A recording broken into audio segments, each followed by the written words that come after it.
Algunas escenas de este programa han sido recreadas.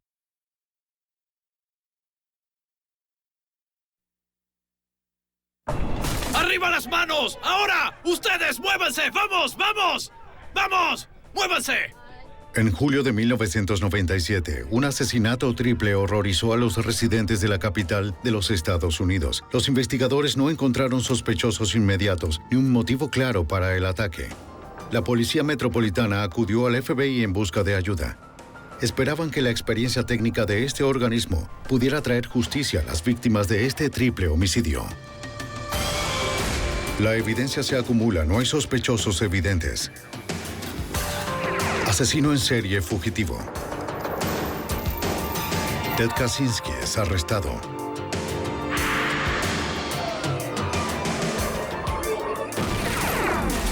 Fugitivo a un prófugo.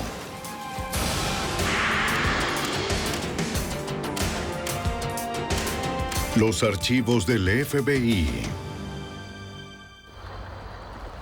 En una cafetería de Georgetown, en Washington, D.C., 3 empleados fueron asesinados a tiros.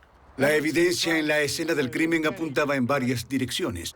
¿Fue este un crimen de odio, un robo que salió mal, o un acto de venganza a sangre fría en contra de una de las víctimas? Soy Jim Castro, exdirector del FBI en Nueva York. Lo que al principio pareció ser un acto de violencia sin sentido, pronto se convirtió en un crimen de proporciones federales. Los asesinos de la cafetería.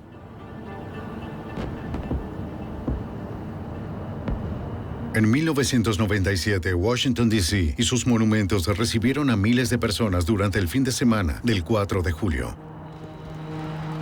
Los visitantes asistieron a las celebraciones del Día de la Independencia en toda la capital.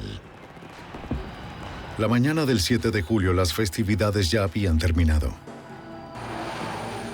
Los habitantes de Georgetown, en el distrito capital, ya estaban levantándose para comenzar la semana. A las 5:15 de la mañana, la supervisora del turno diurno de una cafetería popular llegó para prepararse para el trajín de la hora pico. Se sorprendió al ver el auto de la gerente nocturna en el estacionamiento. La tienda debía haber cerrado a las 8 de la noche anterior. Encontró las luces aún encendidas, la música sonando y pasteles frescos detrás del mostrador. Hola. Pero nadie parecía estar allí y la tienda no se había limpiado a fondo. Revisó los horarios para ver quién estaba de turno la noche anterior.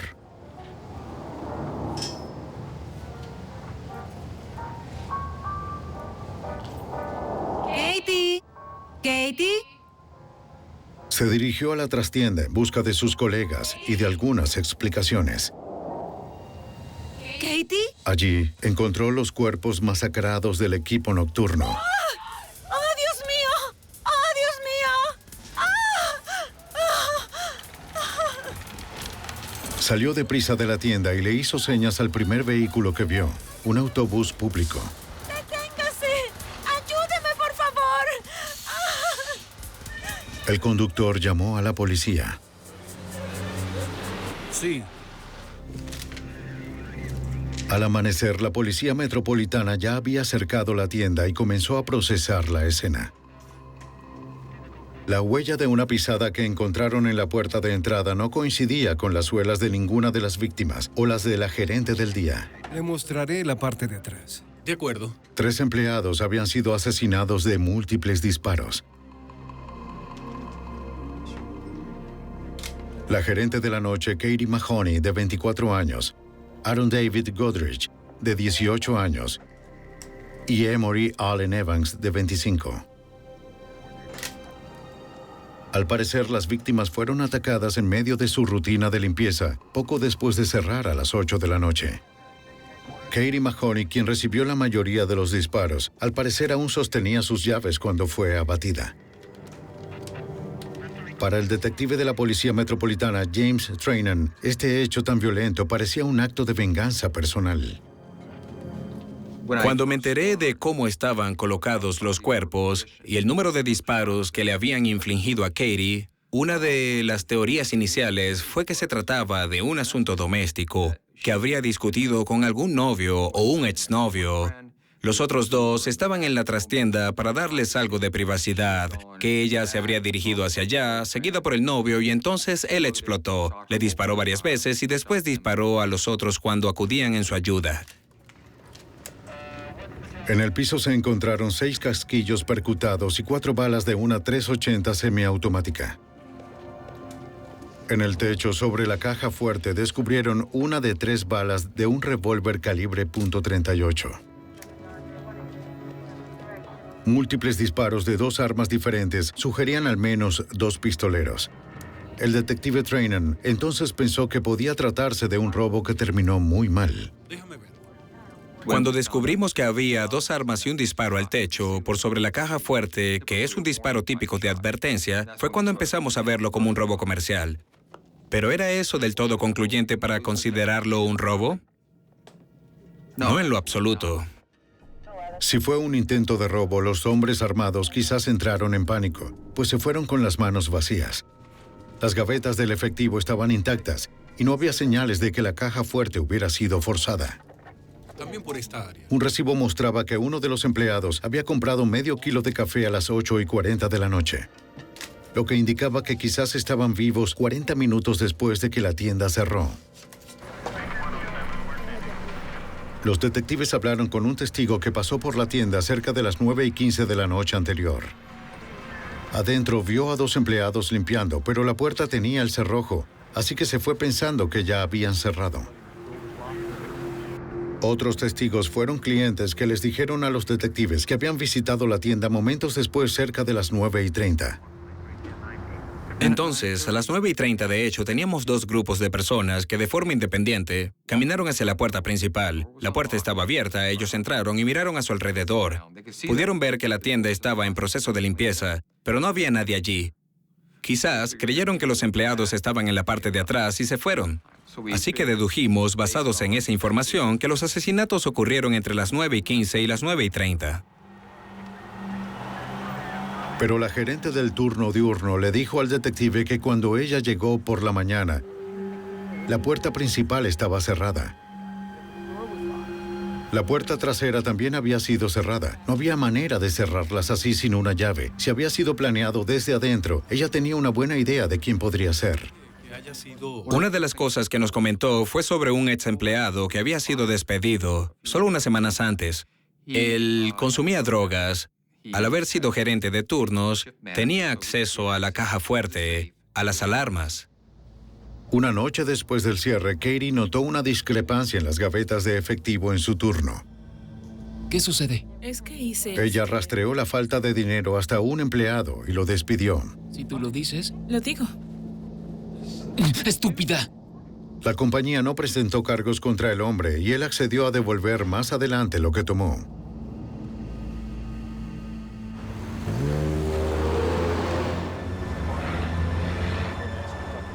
La policía entrevistó al ex empleado en su casa de Georgetown. Explicó que él y Katie habían llegado a un acuerdo para devolver el dinero que debía. Afirmó no albergar resentimientos hacia ella. Los investigadores fotografiaron las suelas de sus zapatos para compararlas con la impresión obtenida en la escena del crimen. No, nunca pensé. No hubo ninguna coincidencia. Dijo que estaba fuera de la ciudad en el momento de los asesinatos. Muy bien. Y se comprobó su coartada. Gracias. La crueldad de los asesinatos se hizo más evidente en la autopsia. Katie McConey había recibido 5 disparos. A Emory Allen Evans le dispararon 3 veces. A Aaron David Goodrich le habían disparado una vez, pero la bala perforó ambos pulmones y su corazón. Las balas retiradas de las víctimas confirmaron que se habían usado 2 armas. Los asesinatos no resueltos atrajeron la atención del público. Embarga un profundo pesar la pérdida de 3 queridos compañeros. Los dueños de la cadena de cafeterías ofrecieron una recompensa de $50,000 por información que llevara a los asesinos. Bien, barista. Se recibieron muchas llamadas. Unos creían que era un crimen de odio contra víctimas de minorías étnicas. Otros afirmaban que quizás tenía que ver con una antigua pasantía de Katie en la Casa Blanca. Lo más probable parecía que una de las víctimas pudo ser cómplice y que fue traicionada luego de dar acceso a los asesinos. El hecho de que no se llevaran nada de dinero aumentó el número de posibles teorías sobre las razones y qué sucedió de hecho dentro de la tienda. Sin embargo, pienso que una vez que revisamos los antecedentes de los empleados, al descubrir qué tipo de personas eran, comenzamos a eliminar muchas de las teorías. Para ayudar a encaminar la investigación, el detective llamó a su amigo de la oficina central del FBI en Washington, el agente especial Brad Garrett. Por muchos años, el detective Trainen confió en la experiencia del agente Garrett. Debido a esa experiencia en análisis de casos, He tenido mucha experiencia en análisis de escenas del crimen, tipos de víctimas, estudio de las características de los delincuentes, así que es como otro par de ojos analizando una escena. No hay nada de mágico al respecto. Pero Jim respeta mi opinión y me pidió que me acercara a dar un vistazo. Al día siguiente, los investigadores regresaron a la cafetería para buscar más pistas. Notaron que la tienda no tenía cámaras de seguridad y que su alarma no se había programado para la noche del crimen. La cerradura principal funcionó como debía y parecía no haber sido forzada. Tal vez los asesinos accedieron con una llave, pues la puerta fue asegurada después de los asesinatos. Los investigadores trataron de reconstruir los eventos con lo poco que sabían. Determinaron que el equipo seguía limpiando la tienda justo después de las 9:15. Quizás en ese momento los asesinos irrumpieron. ¡Arriba las manos, ahora! ¡Vamos! ¡Muévanse! Es probable que de inmediato los pistoleros llevaran al personal a la trastienda cerca de la caja fuerte. ¡Llévalos a la trastienda! ¡Rápido! Es allí donde al parecer perdieron el control de la situación. El agujero de bala en el techo parecía un disparo de advertencia, con el fin de llamar la atención. De acuerdo. ¡Hazlo! ¡Abre la caja fuerte ahora! ¡Que alguien abra la caja fuerte ya! ¡Abre la caja fuerte! ¡Hazlo ahora! ¡Vamos! ¡Vamos! ¡Ábrela! ¡Ábrela ya! ¡Vamos! ¡Muévete! El disparo al techo, algo ensordecedor, en un espacio cerrado, quizás solo aumentó el pánico de todos y desencadenó esta triple tragedia. dos cayeron por aquí. Los investigadores concluyeron que el robo, no el asesinato, quizás fue la intención inicial de los pistoleros. También creían que los perpetradores habían robado antes y que lo harían de nuevo. No es muy común que, en situaciones de robo, los ladrones asesinen a los dueños o a los empleados de la tienda. Así que en realidad no buscaba grupos que hubiesen matado a otras personas.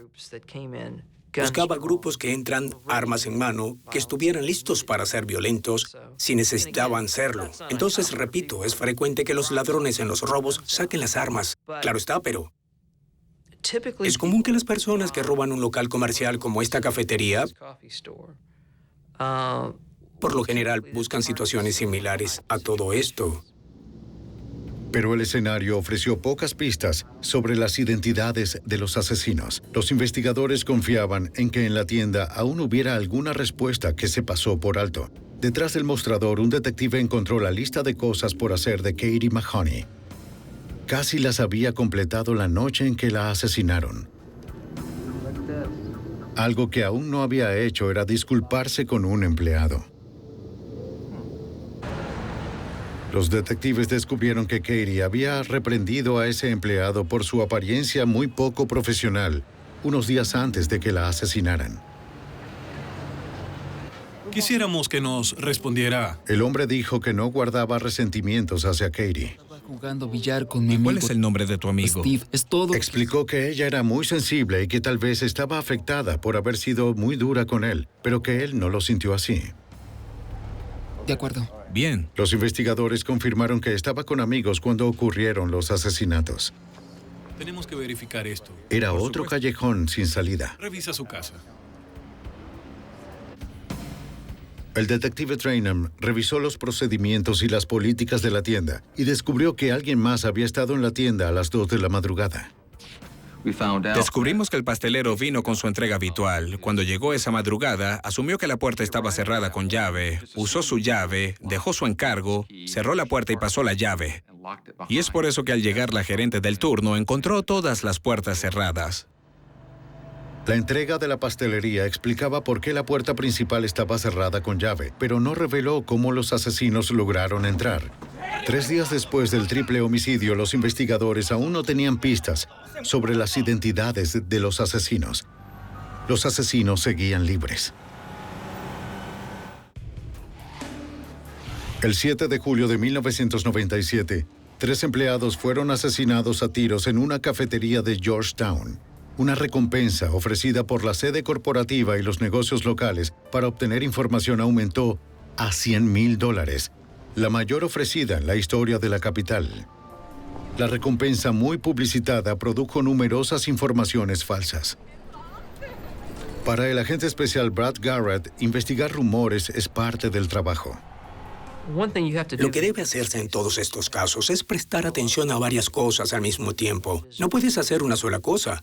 Mientras analizamos los antecedentes de la víctima, a los empleados descontentos, a los que despidieron, también analizamos a los grupos que roban y contactamos a los detectives de robo y homicidios en el área metropolitana sobre los casos que manejaban y ver si había alguien que encajara en este caso o en lo que había ocurrido. ¿Cómo está, jefe? A pesar de sus esfuerzos, después de 2 meses y medio, aún no tenían pistas. Luego, el 27 de septiembre de 1997, los detectives de homicidios del área metropolitana recibieron una llamada anónima. El interlocutor afirmó que 2 personas participaron en el tiroteo. Uno se llamaba Carr. ¿Carr? No conocía el apellido de Carr, pero lo describió como delgado, de unos 20 años, de piel oscura, según el detective James Trainham. Dijo que Carl vivía en la calle Gallatin. Describió el lugar donde vivía y dijo que vivía allí con su madre, su esposa y su hijo, y que ellos conducían un auto de color azul especial.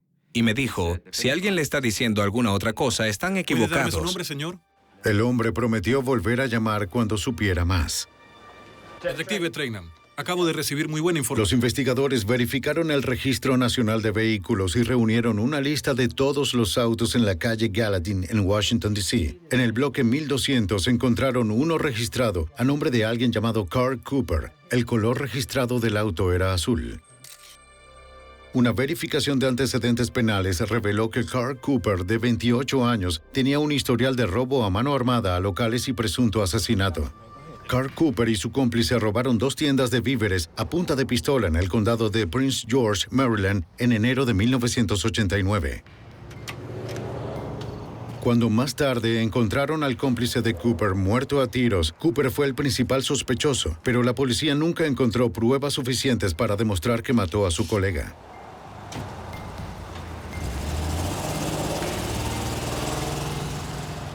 Sus antecedentes penales, junto a la declaración anónima de la persona que llamó, convirtieron a Carl Cooper en el principal sospechoso del triple homicidio en la cafetería. Los investigadores necesitaban investigar más sobre Cooper. El agente especial Brad Garrett obtuvo una orden para colocar un dispositivo y rastrear el teléfono de la casa de Cooper. Un registro de claves, la captura y el rastreo nos daría solo los números de teléfono entrantes y salientes. No podríamos escuchar lo que se decía en la línea, pero registraría el número cada vez que se marcara, puesto que aparece en una pantalla. Y cada vez que alguien llamara se mostraría. Y también mostraría la duración de la llamada. Así que, como era de suponer, esto nos ayudaría a saber con quién hablaba el señor Cooper. También con qué individuos en la comunidad estaba interactuando. Los agentes descubrieron que un hombre que trabajaba como barbero en el lugar llamaba a casa de Cooper con frecuencia. Los informantes afirmaron que el barbero era quizás el cómplice de Cooper en los asesinatos de la cafetería. Para reunir más información sobre Cooper y quienes lo visitaban, agentes encubiertos vestidos como técnicos de teléfonos comenzaron a vigilar la casa de Carl Cooper.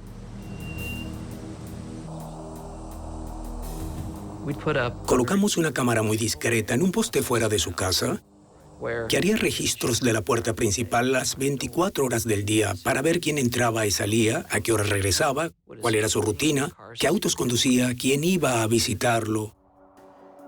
Los agentes no necesitaban una orden judicial, pues se trataba de una vigilancia pública. Supervisaron a Cooper las 24 horas del día y crearon un registro en video de todos los que entraban y salían de la casa. ¿Hacia la casa, correcto? Sí, observa. Ya veo.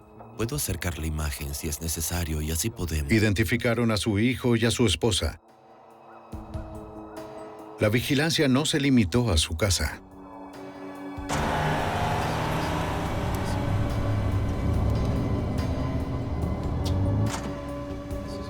También se designaron equipos para seguir a Cooper por toda la ciudad. Carl Cooper visitó la barbería donde trabajaba su presunto cómplice. Los investigadores necesitaban confirmar de alguna manera si el barbero había estado involucrado en los asesinatos de la cafetería. Esperaban sacar más información con un dispositivo y el rastreo de su teléfono.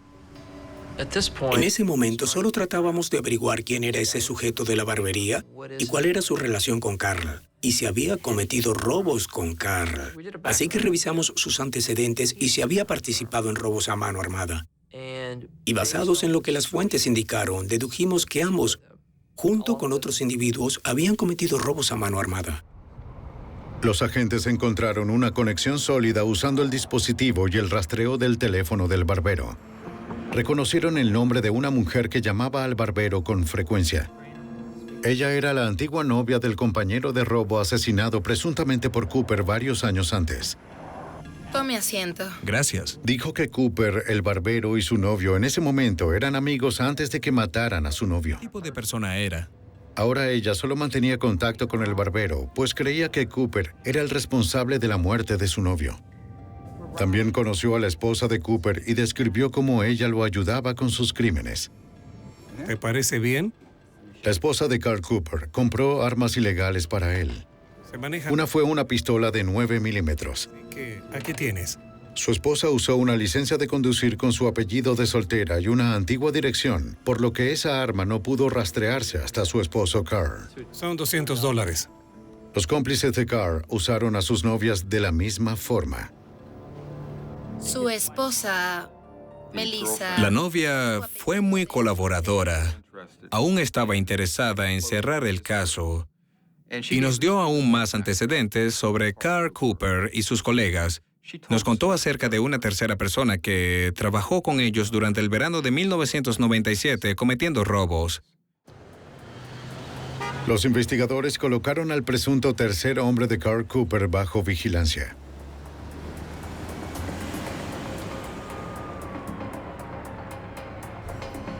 Era un traficante menor de crack. Si él, de hecho, sabía algo sobre los asesinatos, su actividad criminal flagrante lo conectaba a Cooper.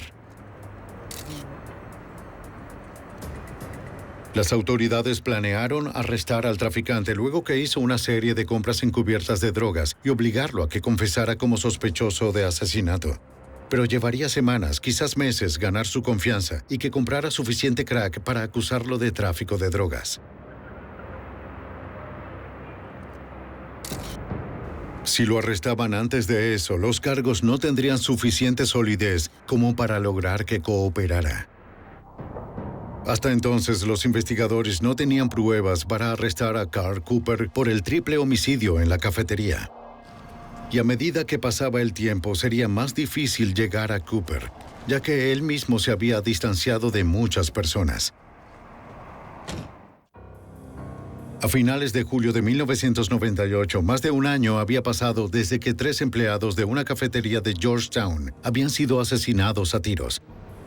El FBI y la Policía Metropolitana de Washington creían que Carl Cooper, de 29 años, y al menos un cómplice, eran responsables, pero los investigadores aún no tenían pruebas directas. Para encontrarla, siguieron a Cooper a todas partes, rastreando sus llamadas, vigilando su casa y a sus colegas.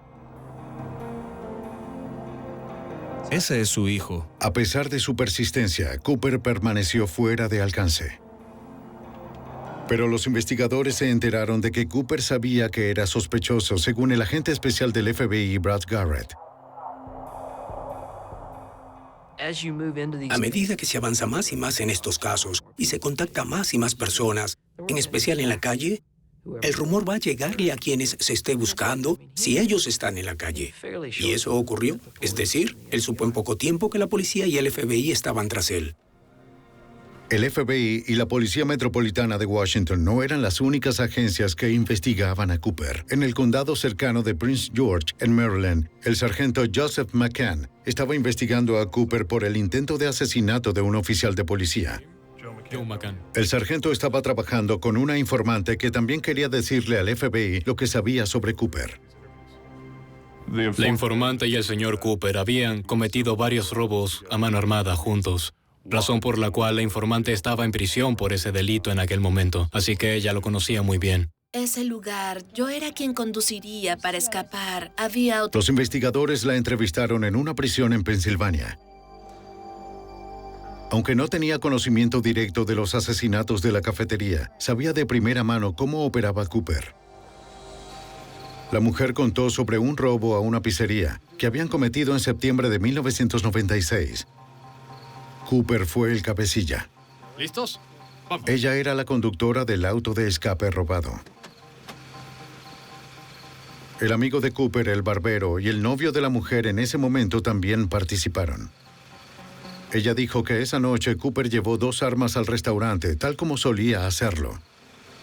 ¡No se muevan! ¡Atención todo el mundo! ¡Que nadie se Su mueva! trabajo era dispararle a quien no obedeciera sus órdenes. ¡El dinero de allí! Si hay algo de valor, lo quiero ya. ¡Vámonos! ¡Date prisa, rápido! ¡Vamos! ¡No te muevas! No hizo falta disparar esa noche. Tomaron la gaveta del efectivo y las billeteras y huyeron con rapidez. Dígame lo que más pueda recordar sobre lo que La Cooper... informante no había terminado. Les habló a los investigadores acerca de otro robo, poco después del robo de la pizzería donde Cooper había disparado su arma.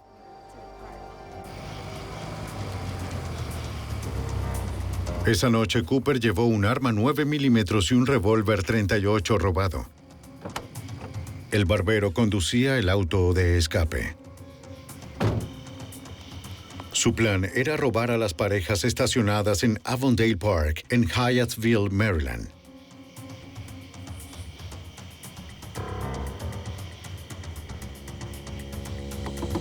¡Vamos!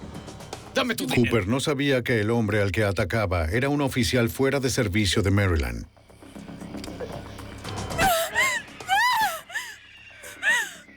Cooper disparó 2 veces, hiriéndolo una vez. Eric, creo que así se llamaba. La informante dijo que Cooper se lo había dicho al día siguiente, cuando en las noticias se reveló que el hombre al que disparó era un oficial de policía fuera de servicio. Y por fortuna, el oficial sobrevivió al ataque. Cuídate. Eso haré. Al verificar los informes policiales, se confirmó todo lo que había dicho la informante. El agente especial Brad Garrett tenía razones para creerle. Su nivel de detalle fue algo increíble, ya que fue capaz de describir todo, cuándo sucedió, dónde sucedió, a qué hora, quién participó, incluso la interacción entre los ladrones y las víctimas.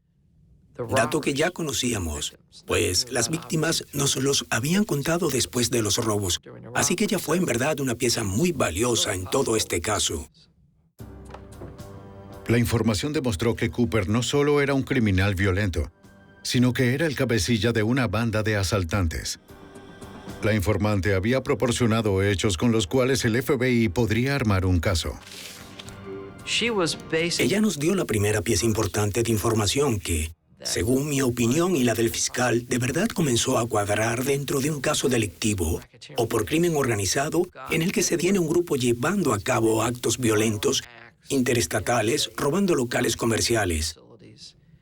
Así es como vimos a través de ella la posibilidad real de armar un caso federal por crimen organizado en el que se incluiría el triple asesinato de cafetería. Armar un caso por crimen organizado que probara que Carl Cooper era el cabecilla de una organización criminal significaba describir sus actividades en detalle. El FBI obtuvo una orden para interceptar el teléfono de Cooper. Ahora podían capturar conversaciones, no solo números de teléfono. Cualquier conversación. Como parte de la orden, también clonaron el número de localizador de Cooper. Cada vez que alguien llamaba a Cooper, el buscapersonas del agente también emitía un pitido. Con todo en su lugar, el detective Trainum esperaba estimular la conversación entre Cooper y sus colegas. Comenzaron preguntando sobre el paradero de la pistola de 9 milímetros que la esposa de Cooper compró ilegalmente. Bien, sabíamos que su esposa había comprado una pistola para él en 1996. Entonces, lo que hicimos fue dirigirnos a la dirección que ella había dado en la tienda de armas cuando compró la pistola, y resultó ser la dirección de su madre. ¿Se han distanciado? Como estrategia para obtener información, los investigadores le preguntaron a la madre si su hija todavía tenía la pistola de 9 milímetros. Le dijeron que necesitaban completar una actualización de rutina de su número de serie para verificar si se había usado en un crimen. ¿Están distanciadas? No, no lo está. La mujer afirmó que no había hablado con su hija porque habían tenido un desacuerdo hacía algún tiempo. Los investigadores estaban seguros de que ella les mentía. Mientras caminábamos de regreso al carro, a una distancia de menos de 15 metros, el buscapersonas de Carl comenzó a sonar como una alarma de alerta. Entonces supimos que, con seguridad, habíamos causado cierto nerviosismo en ese momento. Vamos bien. Ella no sabe dónde está, no lo creo. Ese es el número. Los agentes que vigilaban el teléfono de la casa de Cooper escucharon a la madre llamar para advertirles que las autoridades estaban en busca del arma de su hija. Hola. Bien. La esposa de Cooper intentó avisar a Carr, pero él no respondió. Luego llamó asustada a su padre porque no podía encontrar el arma y temía que estuviera implicada en los crímenes de su marido. Si alguien va a quebrarse, será ella. Quizás sea ella, sí. La esposa de Carl hablaba por un teléfono inalámbrico sentada afuera en el porche delantero. Hablaba por teléfono con uno de sus familiares, llorando histérica sobre cómo la policía la iba a encerrar por esta arma, que Carl había hecho algo con esa pistola y que ella miró en el escondite de la casa y que el arma no estaba allí. Así que Carl debía tenerla. Y ella tan solo hablaba y hablaba. Entonces, ella llama a Carl y él está camino a casa, hablando por un teléfono celular de camino a casa, y ella dice, Carl, voy a llamar a ese oficial de policía ahora mismo, y él le grita, no lo llames, él solo le gritaba por el teléfono. Después de que la esposa de Cooper colgó, los investigadores fueron a su residencia para hablar con ella directamente. Ella dijo que estaba aquí, ¿cierto? Sabían que ella y Carl estaban en casa, pero nadie atendió a la puerta.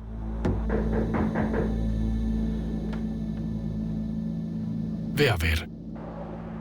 Después de casi 14 meses de persecución, los investigadores confiaban en que se acercaban al presunto asesino. Pero Cooper no era el tipo de hombre que solo se sentaría a esperar y permitiría que lo acorralaran.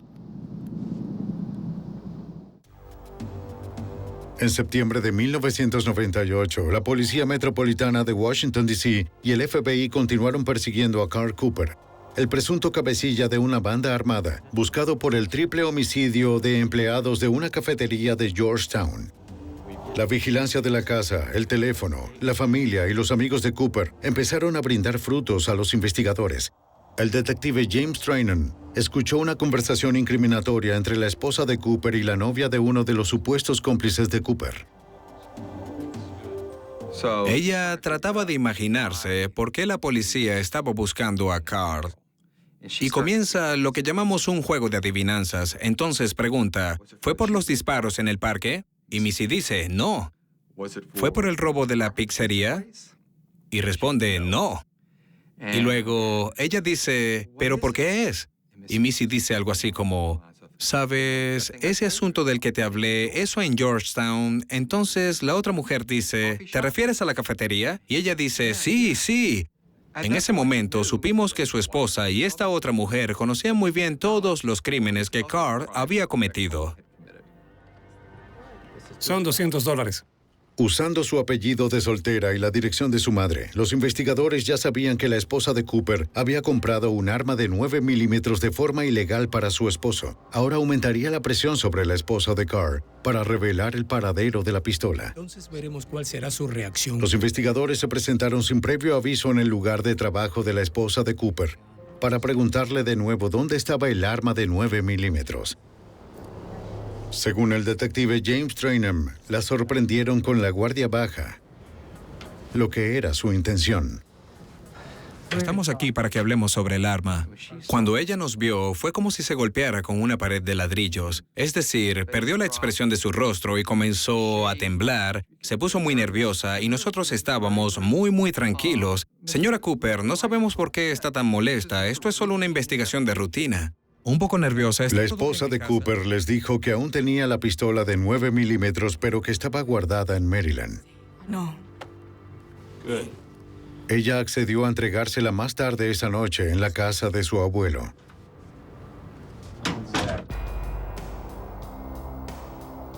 Cerca de la hora acordada, los agentes del FBI observaron al presunto asesino Carl Cooper retirando de su casa lo que parecía ser el estuche de una pistola. Los agentes no estaban seguros de qué esperar en el encuentro con su familia. Garrett Tal vez era una trampa. acaba de salir en un auto. Tenía la pistola. El agente envió un mensaje para alertar a otros agentes ubicados en las cercanías por si necesitaban asistencia. ¿Por qué están en mi casa?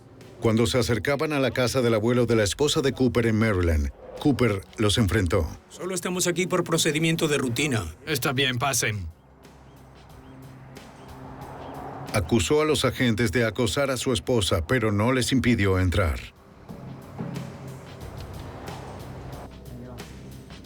El abuelo y el nieto estaban sentados a la mesa con la pistola. No toqué el arma. Dado que el arma de fuego de 9 milímetros ya estaba a plena vista a nivel legal, los investigadores tenían permitido incautarla. Ese tipo de arma no fue utilizada en los asesinatos de la cafetería, pero era del mismo tipo que se usó para disparar a un oficial fuera de servicio en un parque de Maryland.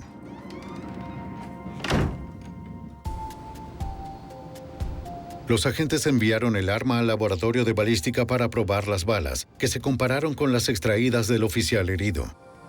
Los surcos poco profundos impresos en el interior del cañón en cada una de las balas no coincidieron. Pero las marcas hechas por el expulsor del arma en las carcasas de los cartuchos coincidían con las de las carcasas recogidas en la escena del crimen. Los expertos determinaron que el cañón pudo haber sido cambiado o alterado, pero estuvieron de acuerdo en que sin dudas fue el arma utilizada para disparar al oficial en Maryland, según el sargento Joseph McCann.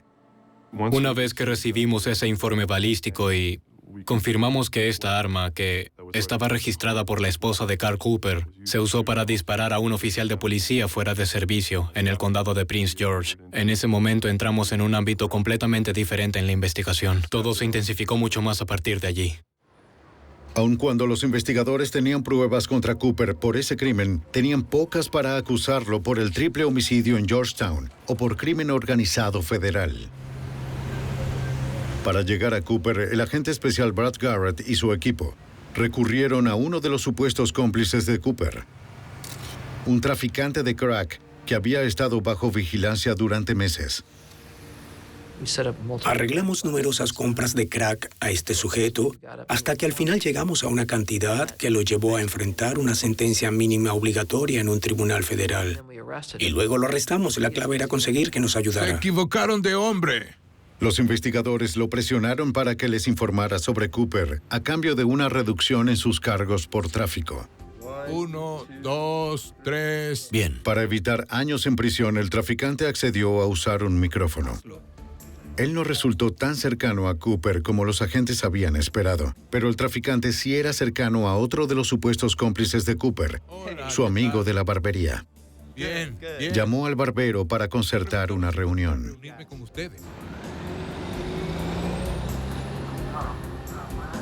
Toda la conversación quedaría grabada en una cinta.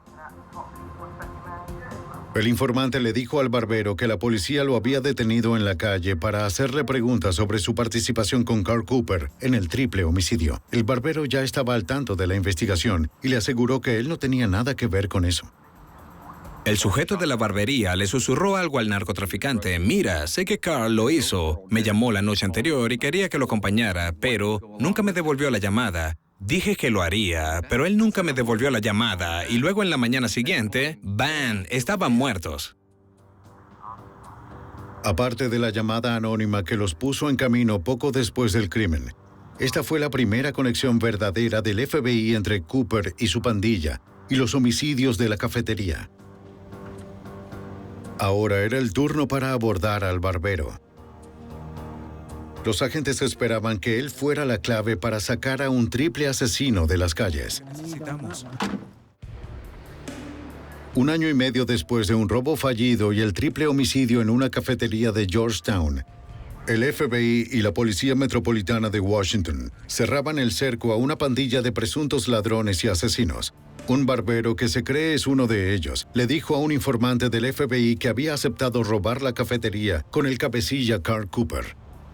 Pero este nunca lo llamó, así que el barbero supuso que solo Cooper habría cometido el crimen.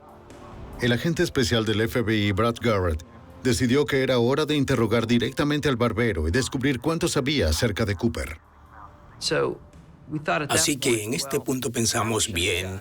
Es obvio que este barbero sabe algo de esto, pero él solo dice que habría participado, pero que no lo llamaron por lo que no participó.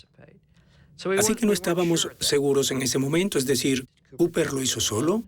¿Logró que alguien más lo ayudara a cometer el robo? No estábamos muy seguros, pero ya teníamos suficiente como para acusar al barbero. ¡Sal del auto! FBI. Temprano en la mañana, las autoridades siguieron al barbero desde su casa y lo acorralaron en un lugar aislado. Las manos sobre el capó.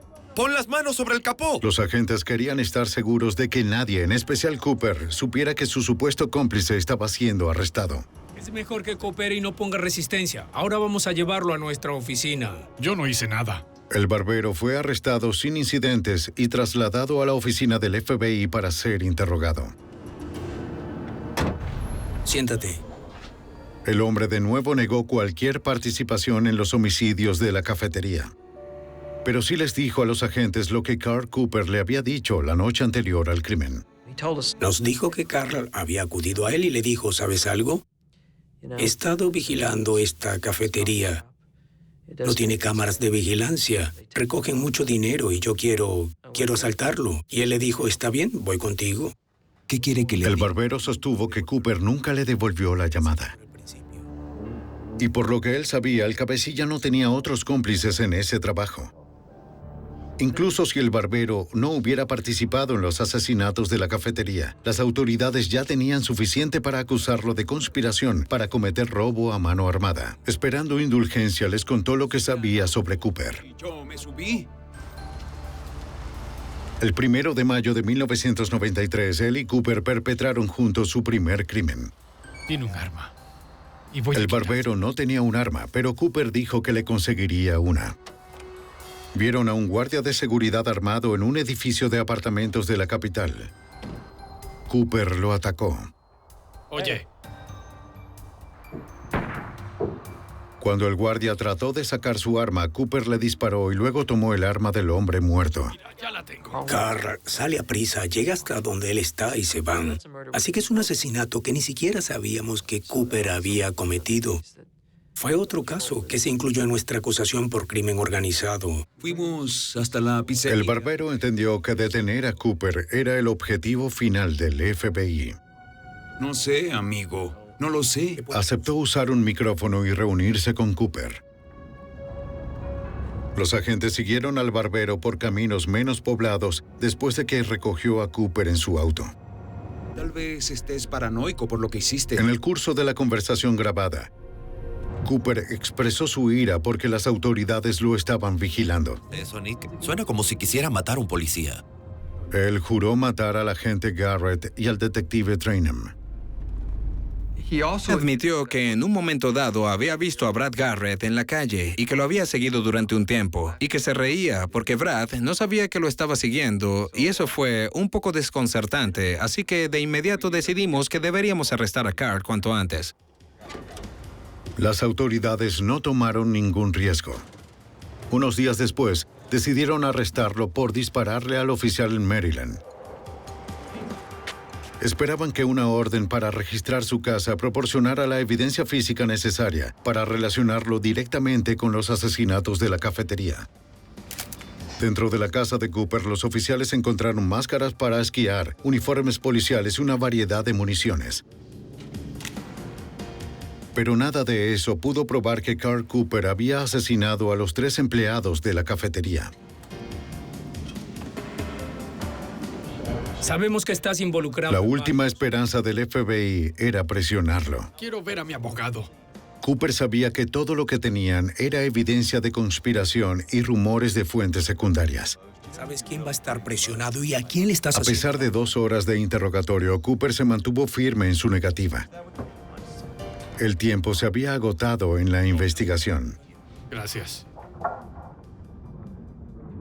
No teníamos un buen caso contra él por los asesinatos de la cafetería, pero si lo acusábamos por el crimen organizado en Washington, entonces quedaríamos bajo una restricción temporal para que pudiera ser procesado y condenado. Y tan solo no queríamos quedar bajo ese tipo de restricción. Así que decidimos que el otro condado tenía un caso más fuerte, que ellos eran quienes podrían retenerlo más tiempo sin dejarlo salir de la cárcel, evitando poner a nuestra gente en peligro. Será más seguro. Después de su interrogatorio en la capital, oficiales del condado de Prince George, Maryland, llegaron para trasladarlo a su jurisdicción. Allí enfrentaría cargos por dispararle al oficial de policía fuera de servicio. Pero a Cooper le preocupaba la investigación del FBI. Exigió tomar una prueba de polígrafo para demostrar su inocencia. Cooper tomó una en Maryland, pero no pudo pasarla. Fue entonces cuando se rindió.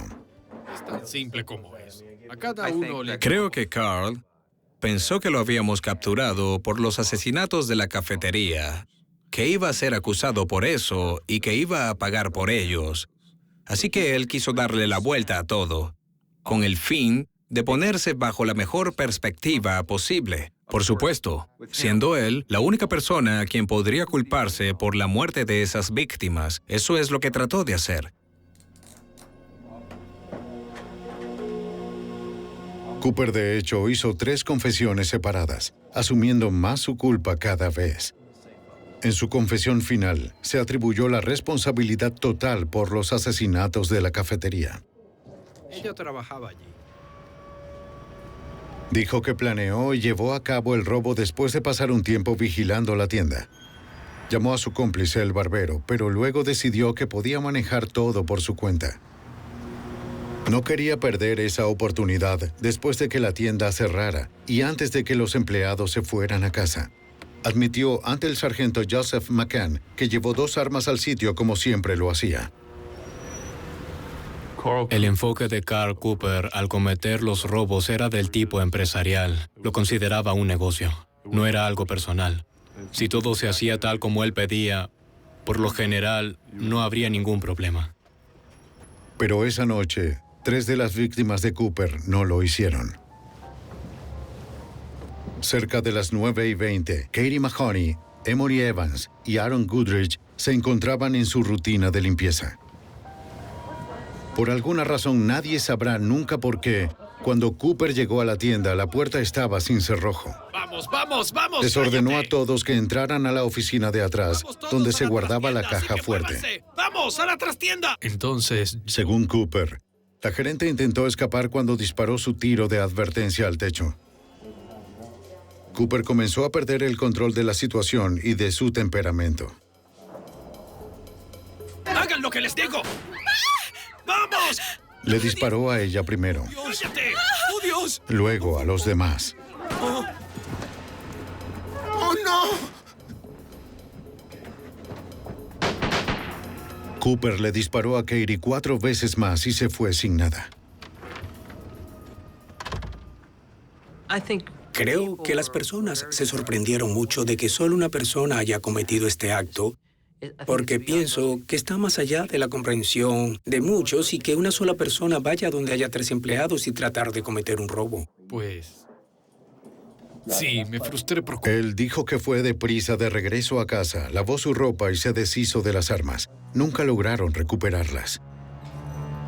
En febrero del 2000, más de 2 años después del triple homicidio, Carl Cooper confesó y fue declarado culpable de 48 cargos asociados con ese crimen, así como del asesinato del guardia de seguridad, de dispararle al oficial de policía fuera de servicio, del robo de la pizzería y de liderar una banda delictiva.